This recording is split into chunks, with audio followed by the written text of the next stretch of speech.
Eto na nga yung Tagaytay trip part 3. So after namin din sa may strawberry farm, dito na kami dumiretso and sa Sky Ranch Tagaytay nga pala to. As usual, napakaraming tao kasi nga long weekend at holiday pa nga ata nung araw na to. Eto nga yung bumungad sa amin, si Iron Man na busog. Gusto nga lapitan ni Kaden kasi natakot siya nung kumalaw.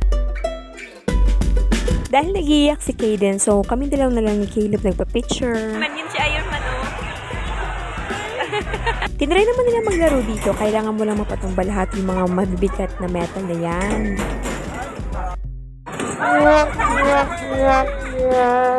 Second try nga ni Ruben, wala siyang napatumba. Eto naman si Daddy.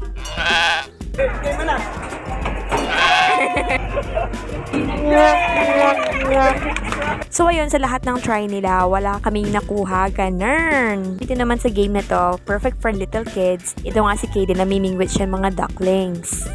Eh, kuya, dalawang kamay. Wow! Kuya, go, kuya. Ayan, go, kuya. Wow! O, di ba? Lakas ko maka-stage, mom. Anyway, yung mga ducklings, bali pag-a-add yung mga numbers nila. And yung total naman, nakabase yun sa staff toy na makukuha mo. Congratulations! We have a winner! Wow! Si Yuhan naman at si Ruben yung sumunod na naglaro.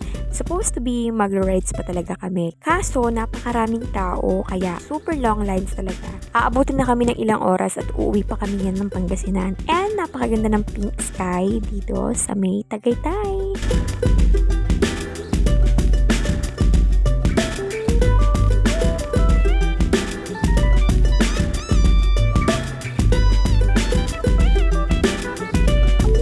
After namin sa Sky Ranch, dumiretso naman kami dito sa may restaurant. Nakalimutan ko nga lang talaga yung pangalan ng restaurant. And early dinner nito, bago kami bumiyahe pa uwi ng Pangasinan. Say hello to my vlog.